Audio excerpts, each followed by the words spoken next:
Slenkstis į magišką pasaulį. Gido kviečiama klausytis priešais Simone de Bromöller instaliaciją Laiko per akis. Parodos gido 25 puslapis. Parodos gido 25 puslapis. Meno institucijos ir parodinės erdvės kviečia žiūrovus patirti kitokią realybę, į kurią lankytojus nukelia meno kūriniai.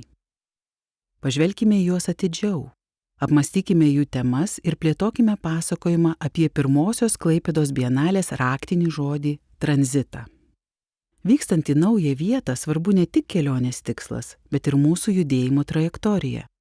Atsidūrus tarp pradžios ir pabaigos, laikas atrodo įstringa tarp to, kas jau egzistuoja, ir to, kas turi potencialą būti. Šioje erdvėje galima tyrinėti patį laiką. Šis laikas užfiksuotas pirmo aukšto foje esančiose vitrinose, įprastai naudojamose eksponuoti prabangius laikrodžius.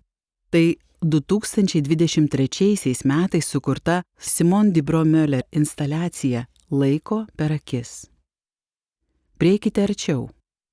Įsižiūrėkite į tviskančias, prabangą žadančias vitrinas.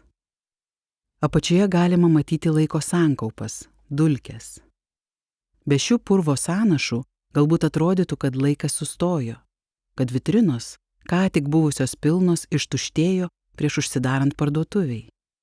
Tačiau ši instaliacija primena apie tuštybę per tuštumą. Lyg nesantis laikrodžiai žadėtų, kad prabangi prekė patenkins troškimus ir lūkesčius. Instaliacija skatina, sustojus laike, pasvarstyti apie vartotojiškumą, jo beprasmybę ir daiktus, kuriems mes patys suteikėme vertę ir statuso reikšmę. Menininkas kviečia stebėti vitrinas kaip savo troškimų saugyklas, sugalvoti ir jose palikti savo norą ar ilgesį.